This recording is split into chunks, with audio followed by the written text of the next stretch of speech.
Fire in the Bones, the life and times of Jeremiah. That's what we're doing in November. That's what we're doing while we wait for Advent. We're looking at the life and times of Jeremiah. Jeremiah was the poet who prophesied during the final 40 years of the Jerusalem monarchy. Last Sunday, we saw how Jeremiah was a prophet for the end times, because there are always things that are ending, and he was prophesying in the end times. It was the end of the world. You say it wasn't the end of the world. It was if you were a Jew living in Jerusalem in the 6th century BC, your world had come to an end. And Jeremiah prophesied during those last 40 years. He was a prophet for the end times, and we sort of got something of an overview of Jeremiah's life. This Sunday, I want to look at the book of Lamentations. Lamentations is the book that comes right after Jeremiah. It's stuck in between Jeremiah and Ezekiel. It's traditionally ascribed to Jeremiah, although we actually don't know who wrote it. But for our purposes, it fits in line with something that Jeremiah could have written. We're not told. We don't know who wrote it. But it's a poem that was written in response to that terrible catastrophe of 587 BC, when after 500 years the city fell and people died and they were sent off into exile, and it was just a horrible tragedy. My sermon this morning is entitled, "How Lonely Sits the City." And that's the opening line of this long poem. I read Lamentations every day this past week. It's 5 chapters long. It's a single poem. It's 5 chapters long. Chapters 1 and 2 and 4 and 5 each have 22 verses. The middle chapter, chapter 3, has 66 verses. It's one long poem. And I'm going to read just the first opening lines of it, but it sets the whole poem is basically like this. Lamentations chapter 1, verse 1. How lonely sits the city that once was full of people. How like a widow she has become, she that was great among the nations. She that was a princess among the provinces has become a slave. She weeps bitterly in the night with tears on her cheeks. Among all her lovers, she has no one to comfort her. All her friends have dealt treacherously with her. They have become her enemies. Judah has gone into exile with suffering and hard servitude. She lives now among the nations and finds no resting place. Her pursuers have all overtaken her in the midst of her distress. The roads to Zion mourn, for no one comes to the festivals. All her gates are desolate. Her priests groan. Her young girls grieve, and her lot is bitter. This is poetry. It's beautiful, broken-hearted poetry. It's in the art form known as lament. A lament is a song, a poem, a dirge, meant to give expression to grief and sorrow. We don't know too much about lament in our culture. That's part of the problem. But lament has a large place in the Hebrew Bible, the Old Testament. It's very prominent in the prophets. Much of the Psalms are Psalms of lament, and most especially this book known as Lamentations. The art of lament doesn't come from the powerful and the privileged. These kinds of songs are not composed in palaces. The art of lament comes from the weak, the oppressed, the broken, those that are looking at life from the bottom. I mean, there's a reason why the blues. Anybody like the blues? I like the blues. There's a reason why the blues comes from the southern plantation, but not from the plantation mansion. That's not where the blues are born. In the book of Revelation, the Roman Empire is depicted as a woman, Roma, who was patron goddess of Rome. In the book of Revelation, John of Patmos depicts Rome as this rich, haughty woman who says, I sit as a queen. I am no widow. I shall never see sorrow. See, when you're on top, when you're number one, when you're large and in charge, when you're Rome at the height of its glory, then you're like a queen that says, I have no business singing the blues. I have no need for lament. Because Rome, like Babylon before her, believed that there would never be a need to sing the blues or to have a lament. Superpowers always have that particular hubris and arrogance. They believe the lie that they live above the possibility of suffering. They know there's suffering in the world, but it's for other people, and that's the lie that they tell themselves. Of course, the day comes when the queen does suffer, but it always comes as a shock. As Walter Brueggemann says, in our prosperity and security, we are schooled in denial.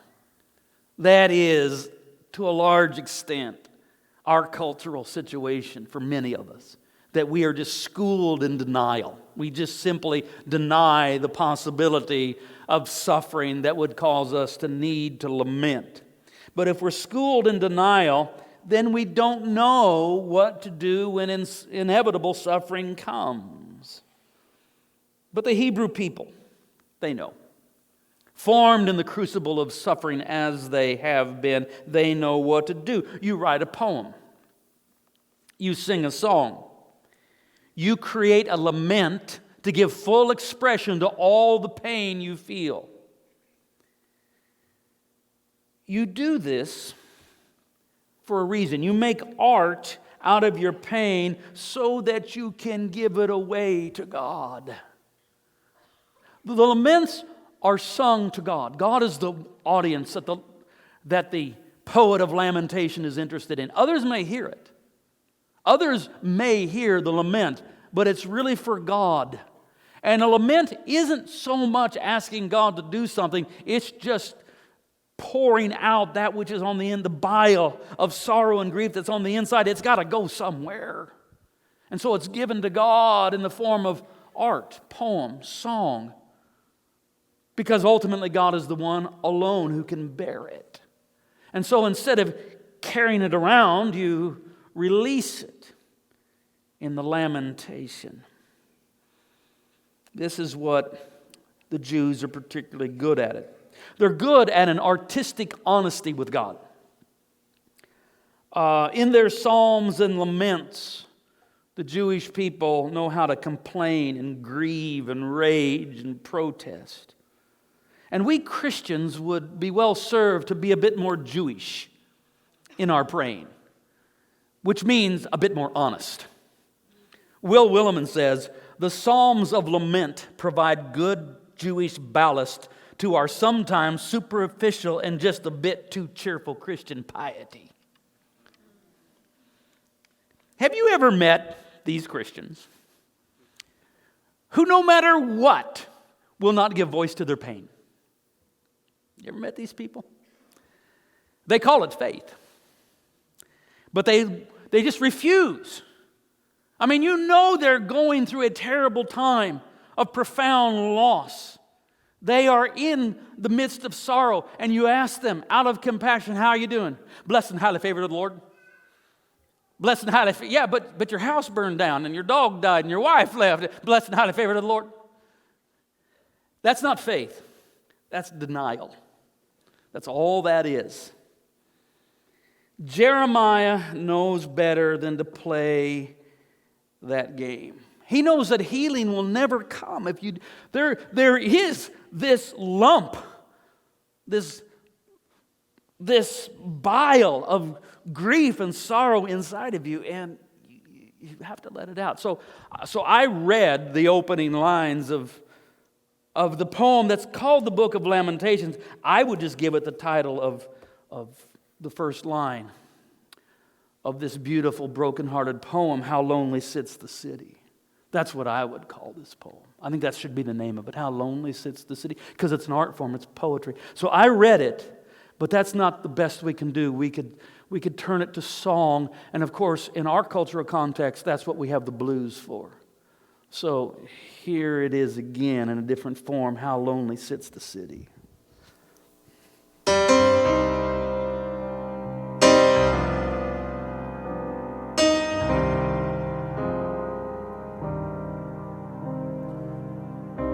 How lonely sits the city that once was full of people.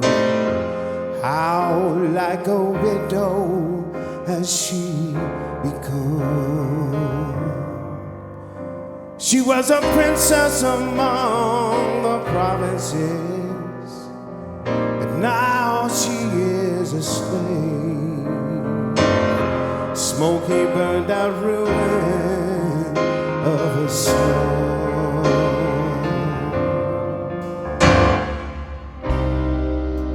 So bitterly she weeps, with tears upon her cheeks.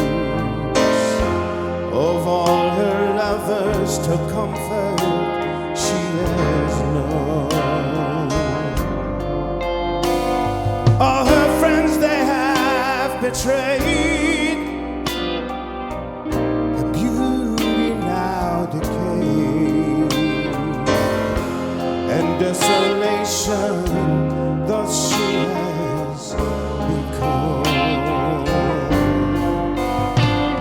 And how lonely sits the city where love has been rejected, where injustice protected the mightiest strong,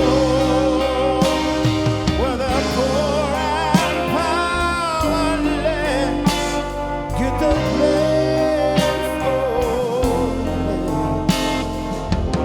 How lonely sits the city, hear her song.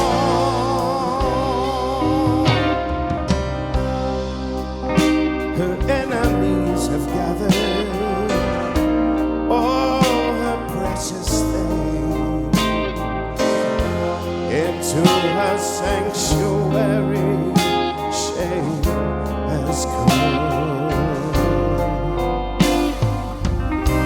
All her majesty departed, daughter of Zion left discarded. How your foes now mock what you've become, and how lonely sits the city where love has been rejected, where injustice protected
of her royal robes.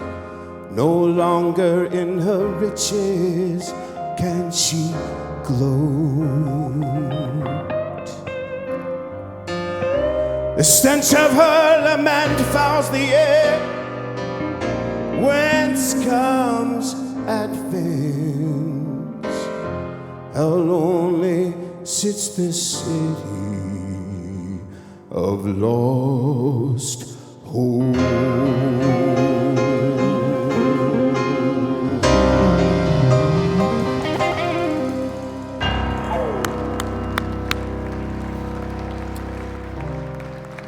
That's lamentation. That's lament. That's the blues. The capital city that was home to the Hebrew kings for 5 centuries has fallen. Its walls are broken down, gates are burned with fire. The palace is in ruins. Worst of all, the temple. The temple that's been there since the days of Solomon. The temple that was the house of God on earth. The temple has been plundered, pillaged, burned to the ground, and is no more. It's 9/11 times 10. It's the end of the world. Many have been carried away into captivity. Many have been killed. But there are some that are still there. In some ways, their lot is worst of all. They're scavenging for food. There's no food. They're trying to find food. There's starvation. Social order has all broken down. People just walk around not recognizing one another, blank stares in their face. It's the end of the world. So let's walk with the poet through the smoldering ruins of his beloved city and see how he turned his sorrow into a prayer of poetic lament. Is this the city that was called the perfection of beauty, the joy of all the earth? My eyes are spent with weeping. My stomach churns. My bile is poured out on the ground because of the destruction of my people. I mean, he is so traumatized that as he walks through the city seeing the devastation, that he vomits out of grief, out of sorrow, out of horror. Look and see our disgrace. Our inheritance has been turned over to strangers, our homes to aliens. We have become orphans, fatherless. Our mothers are like widows. We must pay for the water we drink. The wood we get must be bought. Happier were those pierced by the sword than those pierced by hunger. My soul is bereft of peace. I have forgotten what happiness is. Wow. Have you ever been in a place that was so bad and you were there so long that you've had that thought go through your mind?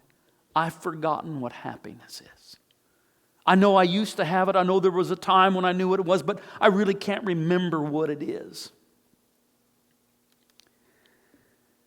The armies of Nebuchadnezzar have destroyed Jerusalem, leaving death in their wake. And Jeremiah doesn't hold back from describing the catastrophe with brutal honesty.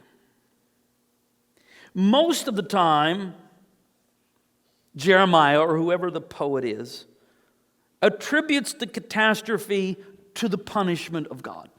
Most of the time.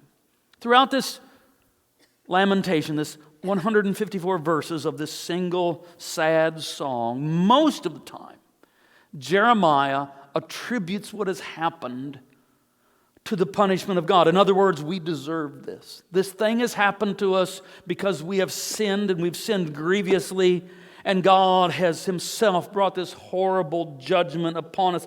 And Jeremiah makes that move because it's better to be punished by God than to be abandoned by God.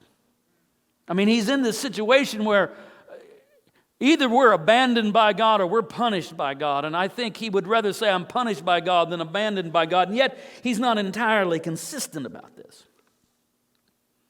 You see, as you read this poem, if you don't just read a little section of it, over 5, but you sit down and read the whole thing through. Maybe do it 2 or 3 times, because the first time you're just kind of getting used to the art form. One of the things that the poet does, I'll alert you to, is he's talking about the city, and then he'll shift, and he'll be the city. And the city is a woman. The city is feminine. The daughter of Zion is usually the moniker given. And you hear the woman herself begin to talk. Most of the time, the woman says, God has brought this on me for my sins. But sometimes she protests and says, no, I didn't deserve this. And God's going to have to help me.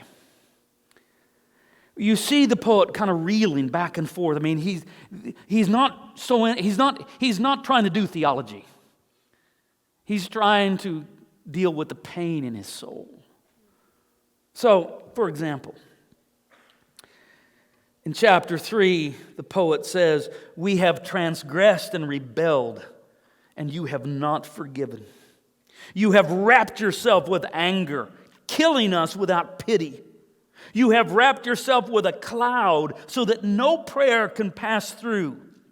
You have made us scum and garbage. That's about as harsh as it gets. That actually the woman is speaking as the city, and she said, we've rebelled, we've sinned, and you've brought this on us, you've killed us. You can say the Babylonians, but God, it's you've killed us, and we deserve it. We're scum, we're garbage, and I don't even know why I'm praying. You wrap yourself with a cloud, and no prayer can get through. But just 10 verses later, in the same chapter, you see how the poet is storm-tossed. And one point, talking like this, but then it changes 10 verses later. I called on your name, O Lord, from the depths of the pit. You heard my cry for help. You came near when I called on you. You said, do not fear. You have taken up my cause, O Lord. You have redeemed my life. You have seen the wrong done to me. I want to back up a second. I skipped something I wanted you to see here. I said that the poet generally, almost always, attributes this catastrophe to God. And the argument is we deserve this. But here's an example where the poet pushes back. When all the prisoners of the land are crushed underfoot, when human rights are perverted in the presence of the Most High, does not the Lord see it? And this is where sometimes the poet's saying it's God that's done this, but there's a few times where he says, wait, this isn't a violation of human rights. This is a perversion of justice. And doesn't God see what has happened to us? Isn't God going to do something? And then it goes into this part here about where you've wrapped yourself in anger and you've killed us and you've wrapped yourself with a cloud that no prayer can get through. But then 10 verses later, the poet giving voice to the city of Jerusalem as the daughter of Zion, saying, yeah, no prayer can get through to God. But then, in the next moment, but God, you heard my cry. You did hear my cry. And God even answers back and says, do not fear, which is what heaven always has to say to earth. So, we're scum, we're garbage, we deserve this. You wrap yourself with anger, you are killing us, you wrap yourself with a cloud, no prayer gets through, and oh God, you heard my prayer and you heard my cry, and you spoke to me and said, do not fear. You see kind of just the craziness of it. If you're trying to do theology with the book of Lamentations, good luck. But that's not what it's for. It's for a lot of things, but one thing, it's to show you that the Bible knows what it's like to be in a crazy time. Where you don't even know, where you're bouncing back and forth.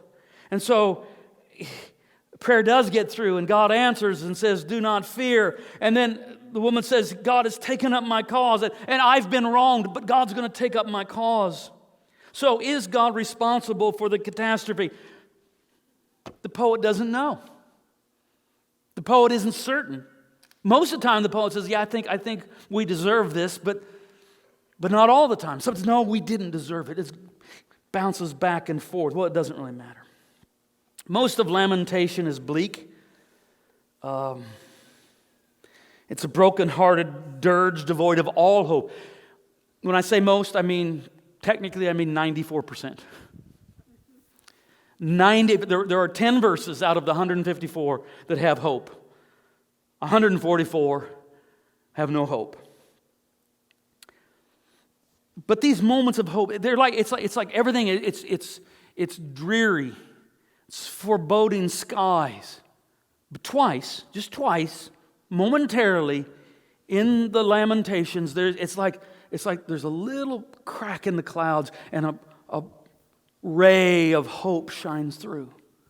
It only happens twice. One of them I just read to you, where the poet says, oh, God did hear my cry, and he said, don't fear, and God's going to take up my cause. That's one. The other one, the other passage of hope in this otherwise hopeless, bleak book is, in fact, one of the most beautiful passages of hope in all of the Bible. Really, it's the last place you would expect to find this. But here it is. Lamentations chapter 3, verse 21. But this I call to mind, and therefore I have hope. The steadfast love of the Lord never ceases. His mercies never come to an end. They are new every morning. Great is your faithfulness. The Lord is my portion, says my soul. Therefore I will hope in Him. The Lord is good to those who wait for Him, to the soul that seeks Him. It is good that one should wait quietly for the salvation of the Lord. Behind every beautiful thing, there's been some kind of pain. In the ruins of Jerusalem, the poet finds hope. Not in a particular outcome. No. It's all come to an end. Jeremiah doesn't have hope that something's going to turn out good. Certainly Jeremiah would have no idea what that would be. If you ask Jeremiah, what is your hope for good to come out of this? He says, I can't fathom how that could ever happen. I can't imagine that. But what Jeremiah does do is he has hope in God. Not a particular outcome, not to get out of this. It's what's done is done. The people have died. The city is in ruins. His dreams and hopes are broken and shattered. He doesn't have any hope in a particular outcome, but he does have hope in God. The Lord is my portion, therefore I will hope in Him. The Lord is good to those who wait for Him, to the soul that seeks Him. And then you get this line. It is good that one should wait quietly for the salvation of the Lord. He's brokenhearted. Have you ever seen that famous painting that Rembrandt did of Jeremiah in the grotto and the city's in flames? And he's just forlorn, and he's just sitting there. There's nothing to do. Lamentation is not a prayer for God to do something. It's just getting the bile out so it doesn't destroy his soul entirely. He's just trying to get it out. But there's nothing to do. But does he have hope? Yes. Hope, not in an outcome, not how something good can come. I don't know. But my hope is in the Lord. My hope is in God. And I'll just sit quietly and wait for the salvation of the Lord. Wait for the salvation. Hebrew word teshua. Teshua. It's the root of the name Yahshua. that you know as Jesus. In other words, when your life is in ruins, when everything is fallen apart, it's good to wait for Jesus. You don't know what Jesus will do. You don't know when Jesus will come, but what else can you do? I sit quietly and I wait for Jesus. You know, Jesus, he had some friends. His disciples, yes, but I think that possibly the closest thing that Jesus had to a best friend was Lazarus. Lazarus wasn't a disciple. But we're told that Jesus loved Lazarus in a special way. Lazarus has two sisters, Martha and Mary. Jesus loves them too. He's close to this family. This is a wealthy family. We know they're wealthy. They have a big estate. And it's in Bethany, a village on the Mount of Olives, 2 miles from Jerusalem. And when Jesus comes to Jerusalem, whenever Jesus comes to Jerusalem, that's where he stays. They have enough room to accommodate Jesus and his disciples. But I think more than that, this is a place where he could relax, where he could not have to be dealing with the prying eyes of the Pharisees all the time. It's good to have friends, you know. And Lazarus and Mary and Martha love Jesus. He's their friend. One day, Lazarus became sick. And Mary and Martha knew it was serious. At this time, Jesus was just across the Jordan, on the other side of the Jordan, where John had been baptizing earlier. You can get there in a day. It's there and back. You can get there in a day for sure. And so Lazarus is sick. And they send a message to Jesus. The one whom you love is sick. They didn't even have to say his name, just the one whom you love. Your best friend, Jesus, he's sick. So Mary and Martha sent a messenger to Jesus. Jesus is somewhere out there. And they said, Lazarus is sick. And they're waiting on Jesus. They're waiting on Jesus. Meanwhile, Lazarus is getting sicker and sicker. And they're waiting on Jesus, but Lazarus is getting sicker. They're waiting on Jesus. Jesus is a healer. Jesus will come. Jesus will heal. They're waiting on Jesus. Jesus doesn't come. They're waiting on Jesus. He's the healer. He's going to come and heal, but Jesus doesn't come. And they're waiting on Jesus, and Lazarus is getting sicker, and then Lazarus dies. And still Jesus doesn't come. Finally, more than a week after they had called Jesus, 4 days after Lazarus has been buried, finally Jesus comes. The Gospel of John tells it like this. When Jesus saw Mary weeping, and those who came with her also weeping, he was greatly disturbed in his spirit and deeply moved. He said, "Where have you laid him?" They said to him, "Lord, come and see." Jesus wept. Jesus wept. Jesus wept. Can you envision a weeping Jesus? Now, why is Jesus weeping? Jesus knows what he's about to do. He's already hinted at it in some conversations he's had right there at that moment with both Mary and Martha. He knows what he's going to do. He knows, and indeed we know the story. Jesus says, "All right, take me to where you've laid him," and they take him to this cave with a stone in front. And Jesus says, "Move away the stone." And they said, "Well, by now there'll be a foul odor." He said, "If you believe, you'll see the glory of God." Move the stone.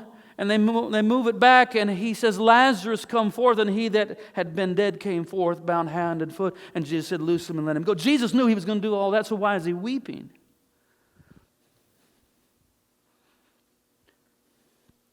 Jesus weeps because he's present to us in our pain and suffering. I mean, what he's going to do doesn't alter the fact that in this present moment there's pain and suffering. And Jesus is not aloof from that. He does not remain impassible to it. He joins us in it. He shares it with us. He comes into our pain in the present moment with us. No matter what he's going to do, he's going to be with us in the present pain. See, Jesus is also going to raise your loved ones from the dead too. But that doesn't mean Jesus isn't present with you in your present suffering. Just because Lazarus is going to be raised doesn't negate the fact that we feel pain right now. But Jesus doesn't say, hey, someday it's going to be all right. Jesus weeps. He shares our pain with us. Jesus suffers with us. I believe all shall be well, and all shall be well, and all manner of things shall be well. I believe Julian of Norwich has seen something that is true. But while Lazarus is still in the tomb, Jesus weeps. Why? Because we're weeping. He weeps in solidarity. He weeps with Mary. He weeps with Martha. He weeps with all that are weeping at graves. He's present to us in our pain. Jesus shares our suffering. When Dietrich Bonhoeffer was in that Nazi prison, waiting for his execution, he wrote these words: only the suffering God can help. Dietrich Bonhoeffer, in the midst of the Nazi nightmare of Germany, in prison, awaiting execution, said, I don't need a God who is above it all. I need a God who can join me in my suffering. And through the incarnation, the impassibility of God is bypassed when Jesus becomes the man of sorrows. So while you're waiting for Jesus to raise Lazarus, whatever that may be in your life, Jesus weeps with you. We can bear almost anything if we can do it in the company of our friends. And Jesus is the friend that sticks closer than a brother. While you're waiting for Lazarus to be raised, Jesus weeps with you. May this bring comfort to your soul. Amen.